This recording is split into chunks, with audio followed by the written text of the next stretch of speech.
Ricky, are you able to get into some some high school programs to address some of that with some of the athletic programs? Maybe talk to the athletic directors or.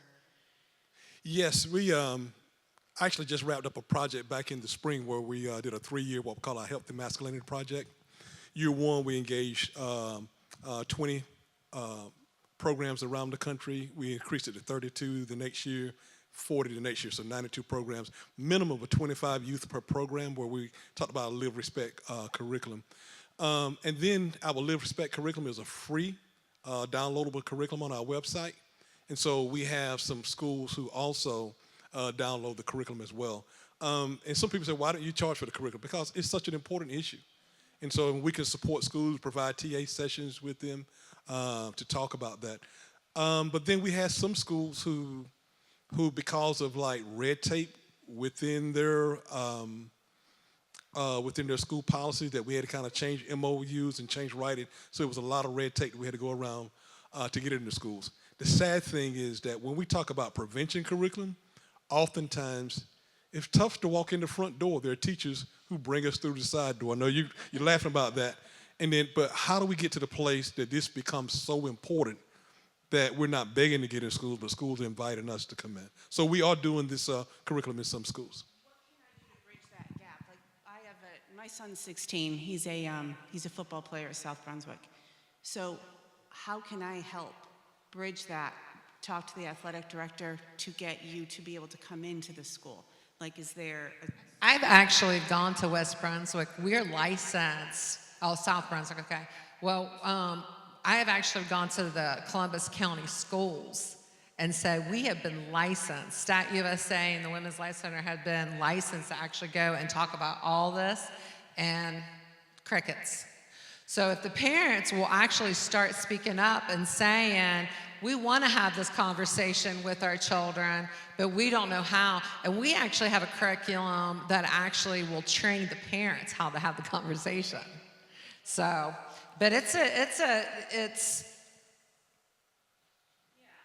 I can talk to the athletic director, just try and do something to be able to get you into there because it's so beneficial.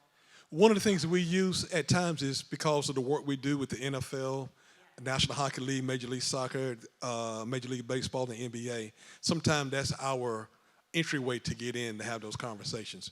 And so if you want to talk afterwards, I'll give you my information. And so if it means me coming to Brunswick County to talk with the athletic director, count on me to do that. But it is oftentimes those are the entryways in to have the conversations. Something else we do too is that we always say we don't indict men. I mean, we don't beat up on men, but we engage them in a conversation. There's some beautiful things around manhood, don't get me wrong. It's great being a man, but then our conversation is, what are some of those things that we know that are not good for us, that's hurting women and girls, but also doing damage to us? So sometimes it's how we have that conversation. So if I can be a supporter of you, to get into schools, I definitely work with you. I think one of the biggest problems, especially for single moms, is having that conversation. I mean, they don't have the man in the house, and that is actually one of the things that fuels human trafficking even, is because there is no man in the house. The father is gone, and so they don't, and the mothers don't really know how to have that conversation with their boys. So it's definitely, we need men to fill in the gaps for that. It's important for coaches and mentors, and that's why we do our work with A Call to Men, where we're trying to engage men's organizations so that we can give them the tools. One of the things, sometimes when I'm with college athletes, sometimes I say, hey, how many of you, by show of hands, have seen a situation happen where you wanted to do something but didn't know what to do?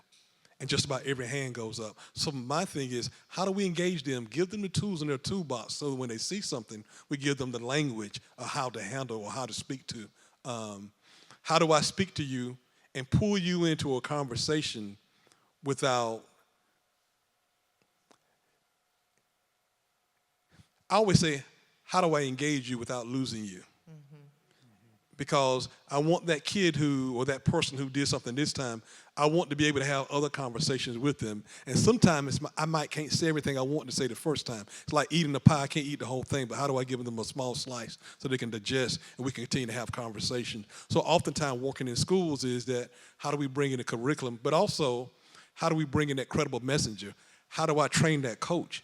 I take him to our trainer so that now he can have those conversations with his athletes, because Joe Ergman said if athletics was a religion, then the coach is the high priest.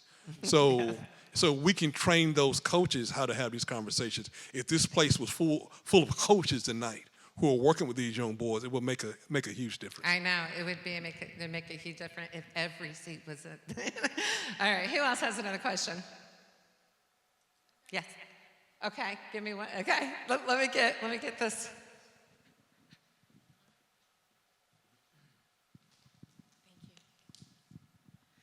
You guys did a great job, so thank you. One of my questions was, I have a very close friend who works for the United States Coast Guard. They board the ships in Wilmington, and only once they found in a container the actual girls and all of their, just like animals, herded into the cart. But most often, when they board the boat or when they get the container that is slated to be burned and destroyed, they find like blankets, like babies were there, or diaper formula, or something like that, but there's nobody there. So it's like, do you have any information on that or any statistics? Because that's scary to me too. And you said you got that information from a Coast Guard? You know, I think a lot of things happen that the public doesn't even hear. You know, that doesn't make news. And it's only through the grapevine that we hear it, through people that actually witness it. So that's the first time I've heard that. I have not heard that one. Where is there integrated the consideration and the education along these lines for the young boys that are being trafficked as well? I know we're finding that's an increase. So are you asking if the curriculum covers that? I'm just asking, is there some consideration of, or is that added in the conversation as well when you're going into schools and talking to them about? So our curriculum that we do is peer-to-peer. So the boys and girls are actually in the room talking, and we're guiding them through a curriculum. And so they're able to, talk about stuff like this together, and they're able to share their feelings. And it's really important because then they actually has boundaries and good conversations. So the curriculum we use does. I don't know about. And speaking for our organization, we certainly in our trainings, mention the fact that men and boys can also be trafficked, and that it's much harder to get data on that because it's so much harder for them to, I hate to use the word admit, but that's how they feel about it, to admit having been a victim, because that's not acceptable, right? In the man box. Boys and men aren't victims. And certainly if you have, especially, you have a heterosexual boy who has been forced to do things that make him even, particularly uncomfortable, it's just very hard for them to come forward and accept help. It's hard for girls, but it's even harder for boys. I know that I work with an organization in South Carolina. They're actually opening up a home for transgender boys just because it is increasing so much. And the state actually approached them about doing it. So we are seeing more and more, especially with the transgender that has happened, all the conversation behind that. I personally have worked with a young man that had autism. So if there's like any kind of mental or, you know, anything emotional that makes the boys vulnerable that aren't being taken care of like they need to, they can definitely get entrapped. And you saw the video, I mean, there was definitely boys on there. So it's definitely a problem. It always has been a problem, but it is hard to get numbers. It's when you're thinking about, like, everybody wants data. But the problem with that is that the government isn't even identifying traffic, you know, survivors. So it's hard to get, the only way to get true data is like to go into the jails, to actually start talking to people, to, you know, go into DSS and start doing assessments. I mean, that's how you truly get data, because people are not going to come forward. Victims do not identify themselves. They just don't. I mean, also, I'm glad you asked that question, because when I gave the stats earlier about 1 in 5 sexual assaults, for boys, that's 1 in 7. And in that man box, how we often define manhood is how we distance ourselves from the experience of women and girls. So that means if women and girls can ask for help, we as men, we can't. But if women and girls can be sexual assaulted or raped, then we as men can't. So that's something that we internalize. So when we think about how that shows up, I was just at the Addiction Professionals of North Carolina conference early in the week. When we think about some of this, those coping mechanisms through substance use disorder, whether it's alcohol or drugs, you know, the trauma that they're dealing with. So sometimes, you know, it's 40, 45 years old or 50 or 60 before a man discloses. Those are the things that happen. So oftentimes when boys have been trafficked, those are things that they don't want to talk about, because that man box teaches them that we can't talk about it. So we do talk about that in our curriculum as well, because we understand that boys are being sexually assaulted. One of the things that I had to learn was, and actually I was with the NFL team, was so often when I was at conferences, I always do a trigger warning. But when I was in a room of men, I didn't do a trigger warning until I realized that, you know what, these men are affected by domestic violence and sexual assault. Some of those men in the room are worried about what's happening to mom back at home, or a sister who's been sexually assaulted. So we have to do that same trigger warning for men, because we're suffering. As we talk about the man box, how it's hurting and killing women and girls, it's also doing damage to us as men and boys, and that's why it's so important to have these conversations. I have a question about the requirements from our state legislators about requiring hospitals, emergency rooms, restaurants to post the information for people. Is that something that we can go around and ask establishments if they'll post those? Like, can we go to our local restaurants and say, hey, can we put one of these in your restroom? Is that something that law enforcement is required to follow up on, as far as making sure these establishments do this? Like, what would be the best way to kind of to get that word out there?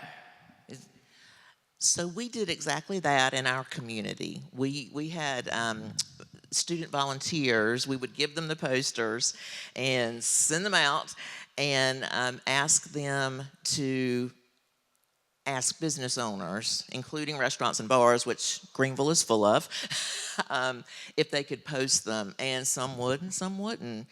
But to your question about law enforcement, no, there is no enforcement mechanism in the statute at all. You know, what would make sense is, for instance, we know that there are certain accrediting agencies that go in every restaurant, right? That put that sanitation score up there. Can that not just be another box they check off? Yep, they've got the human trafficking hotline posted. Same thing with, you know, hospitals. You know, they've got to post so many other things already. Just check the box, you know, to just add that one. My question is for the fellow on the end. I am raising a 10-year-old boy by myself. Actually, I'm doing it with my son. My son is a single dad. My daughter was a single mother. She passed away, and now I've adopted her child. So there's 4 of us in the house. We got a 13-year-old boy and a 10-year-old boy. How do we protect them from pornography? Yeah, thank you for that question. It's communication and conversation. and in no uncertain terms, your responsibility is to be the listening side of that conversation. I tell parents all the time, we cannot authentically be dictatorial about this topic because we did not grow up with a cell phone in our back pocket with 100 million pornography videos on it given to us by our parents. So we need to listen. I suggest that parents ask very short, very open-ended questions and then listen. And when I say that, I literally mean don't say another word. For example, one of the ones that we use all the time is we say, parents, ask your young person, can you download porn on an iPhone? And then just don't say anything. I like that particular question when the parents are leaning up in the kitchen against the counter with an iPhone in their hand. Because what'll happen is your child will go, what? What?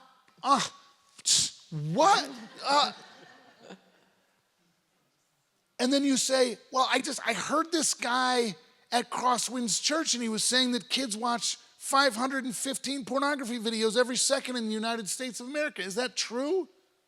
And then just let them go. And when they start talking, don't interrupt.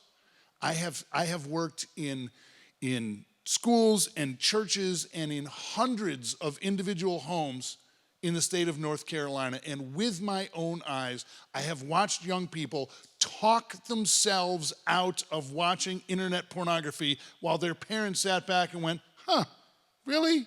Okay, wow, no way, really? I didn't know. That's cool. One of the 3 most important words a parent can say to their young people in that situation is, I didn't know. Because you don't.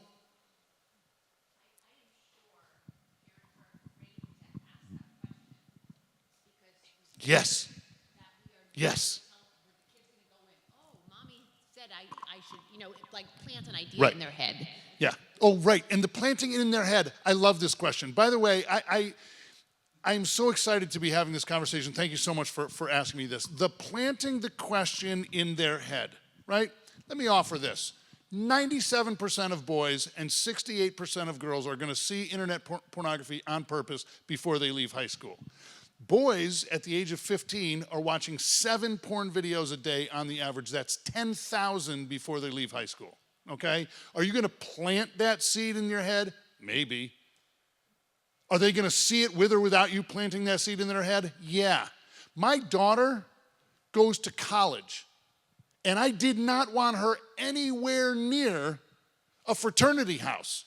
Certainly I didn't want her drinking alcohol, and I certainly didn't want her kissing fraternity brothers at a fraternity house. But you better believe that I brought that up because I wasn't going to let the first time that this came up for her be at a fraternity house while she was drinking alcohol, kissing boys. No way. I said, you know what? Let's talk about this even though I don't want to. When I began that presentation, I said, whose fear is more important? It is not ours. I'm not asking you to be all that brave to say, can you download porn on an iPhone? There's dozens of them on our website. Have you ever seen porn on a school bus? And then just don't say another word. It works like a charm every time. I think the power is with what you've just said. If anybody wants to know what they can do here, I think it is speaking straight to the kids, just talk. Because human trafficking has been around for centuries. It is integrated into our government, into our education system. Do you ever try to go up against the school system and try to talk to them? They don't even listen to you. They don't want to hear anything that parents have to say about any of it. They are teaching. They are giving books out that are disgusting, showing the kids how to have sex and what to do with each other. Pictures. I am talking little kids. It is absolutely out of control, but it always has been. And I think exactly what you're saying, sir, is we've got the best way we can connect with our kids is talking to them. They have to trust us. And let me offer how this happens for our young people and why I believe that prevention needs to happen early. Okay? Our kids are going to see this on a school bus, at a sleepover. Somebody leans across the aisle and says, "Have you seen this?" Right? And they're immediately intrigued, and then they want to go look at it. And what happens is that dopamine floods their brain. This is incredibly interesting to them. And by pressing that button on their phone, they are letting the pornography industry that owns that video let them know that that phone is available for ads. So now they're watching it. The two last people in the Word they're going to talk to about this are the two people sitting down eating Cheerios with them in the morning, best mom and dad. But when they go to school and the teacher doesn't say anything, and the counselor doesn't say anything, and the health teacher doesn't say anything, and the nurse doesn't say anything, and the district safety supervisor doesn't say anything, and the vice principal doesn't say anything, and the superintendent doesn't say anything, and the parents don't say anything, our children believe that this content is real, and when that happens, they create neural pathways in their brain that make this impossible not to see. They never exercise the muscle of saying, "Hi, how you doing? I'm John. Great at basketball, pretty good at math, working on science. Would you like to study science with me after school?" Our boys go all the way through high school without ever having to do that. And so then they get to college with a river of alcohol and no parental supervision, and they say to the women that they think are interesting, "Sup?" And it just doesn't work. And so they think to themselves, the only way that I can get what I feel like I deserve or what I need or what I'm entitled to is to pay for it. That is why I'm saying we are grooming a generation of predators simply by not talking to young children about avoiding this content. And you know, the brain that he mentioned is really important. We're going to talk a lot about what happens to the brain and the trauma that happens, because this is like really an issue in America, especially. It's always been an issue, but COVID, like something happened during COVID. And now we're spiraling. We're spiraling. And if we don't understand what we're seeing, then we can't help people. We can't help people. So we're going to be talking a lot about that tomorrow. So please invite people to come and talk with us about it. You got another question? Yeah, question for Pam. I appreciated your list of legislation went across in all the years. There's one that came up in the federal government in 2024, the Renewed Hope Act of 2024, that seems to have died at the end of the year and was never restored. Are you familiar with that? Is there anything that can be done with the North Carolina legislators to renew that act? It had quite a lot of value in it. I am sorry to say I'm not familiar with that one. Do you know what it is? It's called the Renewed Act of 2020, Renewed Hope Act of 2024. Was brought out by Tim Tebow, who's obviously very big in this area as well. He stood before the legislator, explained it. I talked to Representative Rouser about it, and what happened at the end of the year, it fell apart. It was for hiring of additional staff to traffic, to find it. It was for awareness, and it was for education. And it seemed like it was just perfect, and it's going away. No, I will check into that. I will tell you that just in speaking about funding for human trafficking efforts at the federal level, that the Trafficking in Persons Department, I guess it is, their funds have been cut by 70%. So just bear that in mind when you hear federally that they think human trafficking, that they're concerned about human trafficking. They cut the funds by 70% for that office. At least they were talking about it for a short period of time. Penalize the school resource officers, so the sheriff's departments or the first responders around the schools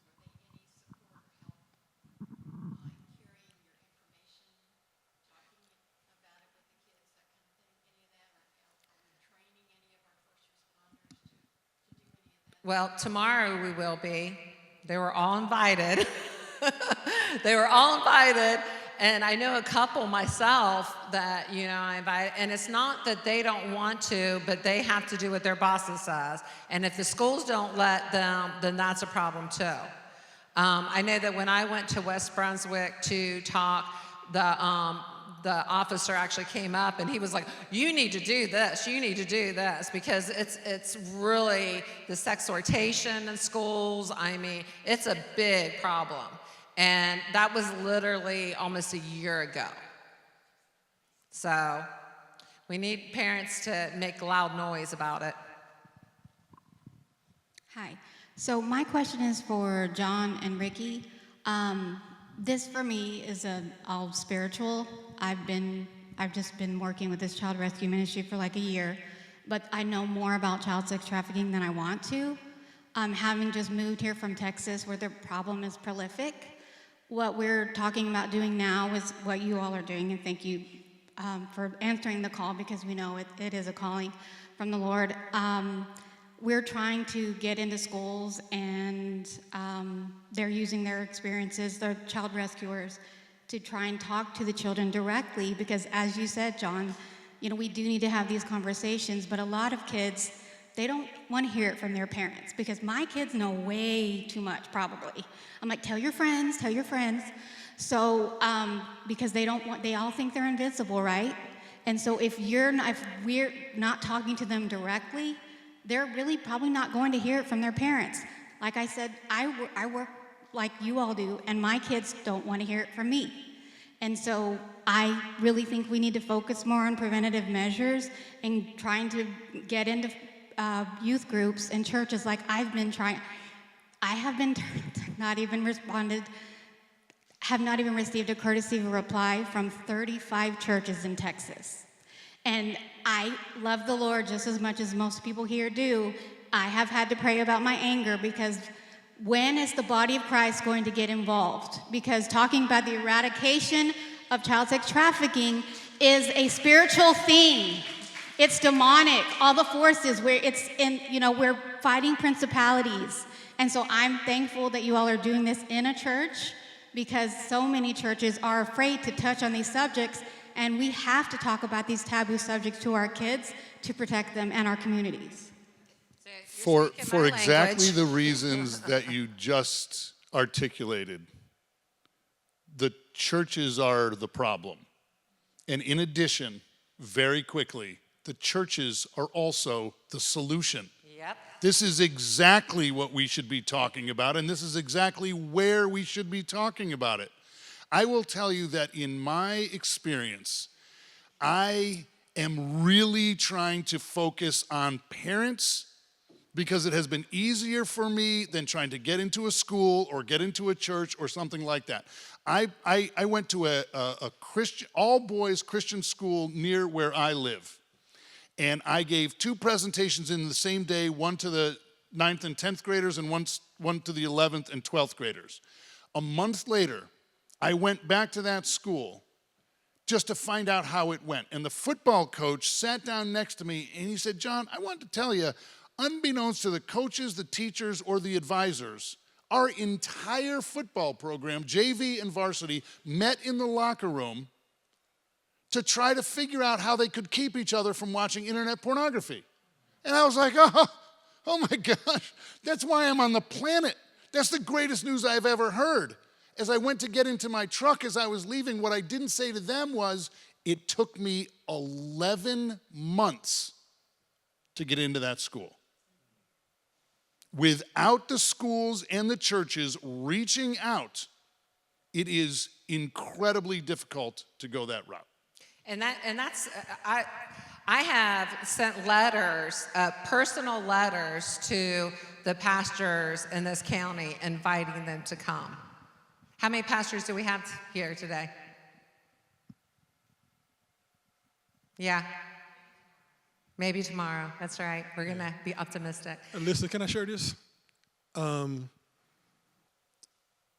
years ago, before I started working with this national nonprofit, I was doing some prevention work there in New Hanover County and had a grant from the CDC, Centers for Disease Control, around prevention of domestic violence.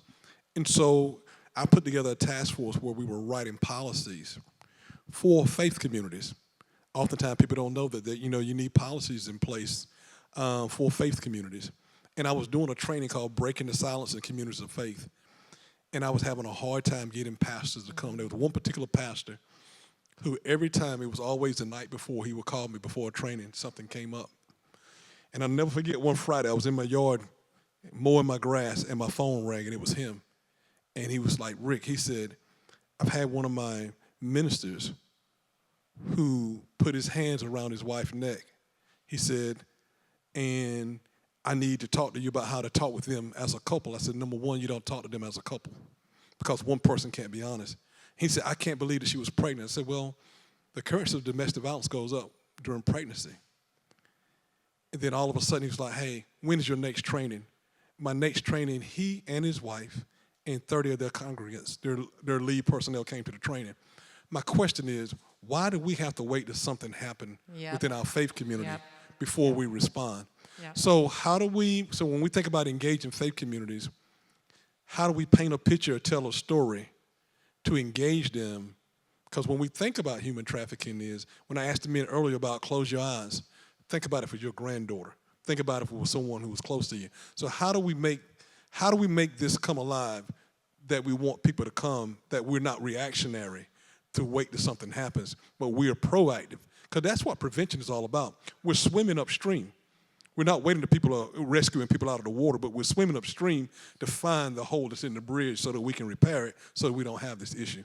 But engaging faith communities has been really, really tough. But how do we put a package together? And I have pastors who call me and I say, Rick, do you have a sermon already prepared around domestic violence? I'm like, yeah, I have several. I'll send it to you. And so how do we, when we talk about human trafficking, how do we maybe create a Bible study template? So even where we can talk with youth, where we can talk with the leaders of the church, and put something in hand so it make it easier. How do we give them the tool to begin to have the conversations? And sometimes I used to, my son would ask me a question. I'm like, oh my stars, that I wasn't ready. But I was glad that he would come to me to talk. But how do we prepare people to have those conversations? So I think that's with engaging faith communities. How do we begin to knock at the door, but also even if they don't answer, how do we have a flyer or something educational that if I'm sitting in my office that I'll read, then I'm going to call a list and say, hey, I read the letter that you wrote. How can I now get involved? Or how can you do a workshop at my church? Yeah.